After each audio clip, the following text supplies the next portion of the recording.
Ayan, hello guys, once again, welcome back muli sa ating channel. Panibagong araw at panibagong reaction video at pag-uusapan. Kamusta mga sulit kalingap supporters natin, mga Jomcar supporters natin dyan. Muli kayong pagbabalik muli sa ating channel and maraming salamat kayo sa inyong walang sawang pagsuporta. So ngayon nga po ay meron po tayong panibagong reaction video at ngayon nga po ay meron naman pong panibagong issue ang Jomcar kung saan may mga kumakalat na naman po na tila ba nawakwak daw umano ang Jomcar natin. So ano nga ba ang totoo? At dito rin po guys may nabasa rin po tayo na ito daw ay isang sponsors at tila pinagbabawalan daw umano yung mga kaibigan ng Jomcar na makalapit dito sa dalawa. So, gano'n nga ba yan katotoo? Ano nga ba ang totoo dyan? At yung sinasabing nawakwak ang Jomcar, so dito ay atin ring marinig ang pahayag ni Kalingap Jomar kung ano yung katotohanan sa likod ng mga issue na to. At dito rin po guys ay nakiusap rin po si Papa Joms sa mga supporters niya kasi yung iba nga po ay tila ba gustong diktahan yung private life ng ating Jomcar. Yung iba kasi nga Jomcar supporters ay parang nagiging toxic na, no, na gusto na nilang kontrolin kung sino yung dapat kasama ng ating Jomcar. So syempre parang nasasakal na rin yung Jomcar natin. Kaya si Papa Joms na mismo ang nakiusap na sana ay lawakan po natin ang ating pag-intindi kasi hindi lang naman po kalingap yung dapat pakikitunguhan at pakikisamahan ng Jomcar natin. So may mga kaibigan rin po sila na wala dito sa kalingap. So atin pong intindihin yan. At syempre mamaya ay atin ring pakinggan yung sinasabi pa ni Kalingap Jomar dito. Pero bago ang lahat, bago tayo magpatuloy doon, please don't forget to subscribe, paki-like and share ng ating video, at paki-turn notification bell para laging updated every time na mag-a-upload po tayo. At atin pong suportahan ng ating ama ng Kalingap, Kuya Bal Santos Matubang, Ate Edna Vlog, and Kalingap Rob. Suportahan po natin ang mga keyboys, Kalingap partners, mga charity vloggers sa Pilipinas na tumutulong sa ating mga kababayang mahihirap. Huwag natin kalimutan. At nandyan din po yung makasama nating Kalingap reactor. Siyempre hindi yan mawawala. So ngayon na po ay atin na munang pakinggan itong pahayag ni Papa Joms patungkol sa nawakwak na daw umano ang Jomcar. Ano nga ba ang katotohanan? Ito guys, panoorin na muna natin to. Please respect din po na hindi lang po mga Kalingap ang nasa circle namin. Meron po kaming iba-ibang tropa, iba-ibang kasama sa Kasi pansin ko, madalas kuya.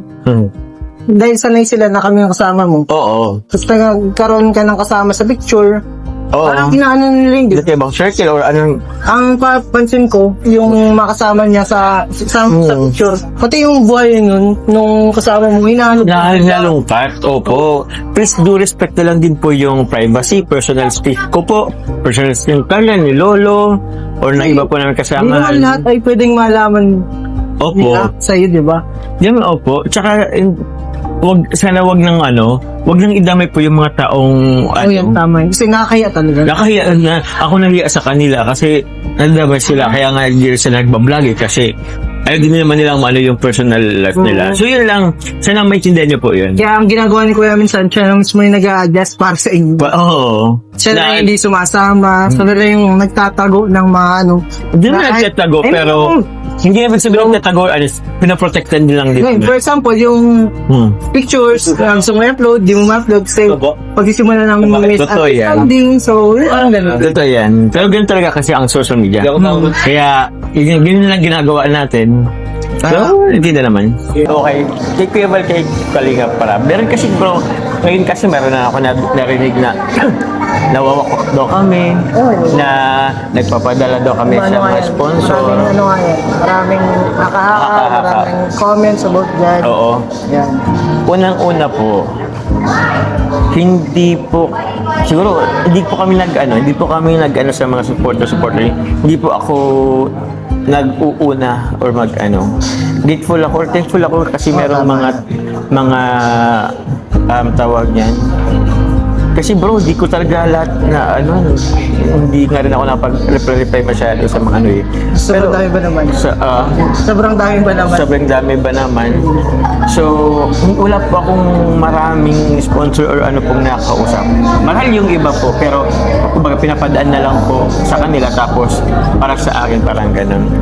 Ang masasabi ko lang po, ako po, ang alam ko rin si Carla, wala pong mawawakwak sa amin. Kasi yung loyalty naman sa Kalingap is andyan po talaga. Yun ang ganda dyan, loyalty. Andyan talaga.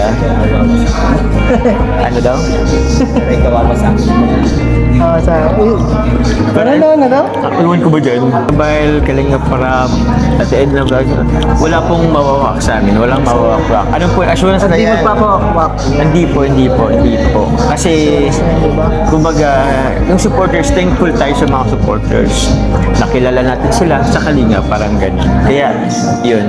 Sige, And alam ko naman yung mga supporters kasi hindi naman nila yung intention na wakwakin kami. It's just that meron lang sigurong mga nag-i-issue or ewan ko, ang ganun siguro. Kasi lalo na ngayon, grabe.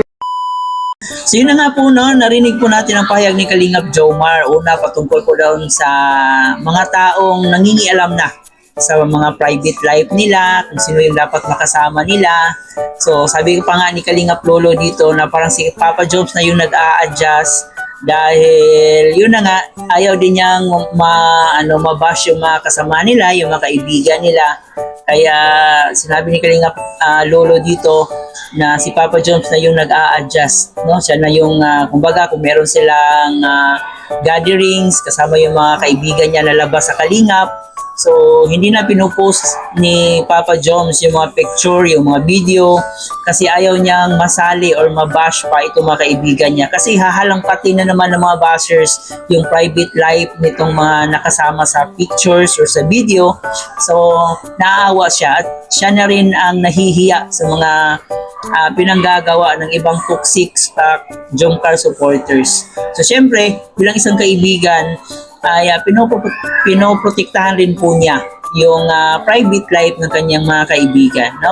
So nakakalungkot man pero tinatanggap na rin po niya yung consequence na yan kasi nandito siya sa social media at dito siya kumikita at ito na rin yung way niya para makatulong. Pero pakiusap ni Kalingap Jomar hanggat maaari ay lawakan po natin yung pag-intindi natin kasi hindi lang naman po Kalingap ang dapat samahan ni Papa Joms. May mga dati rin po siyang mga kaibigan. May mga kaibigan rin po siyang labas sa Kalingap. At isa din po guys sa naging issue ngayon is yung nawakwak na daw umano ang Jomcar.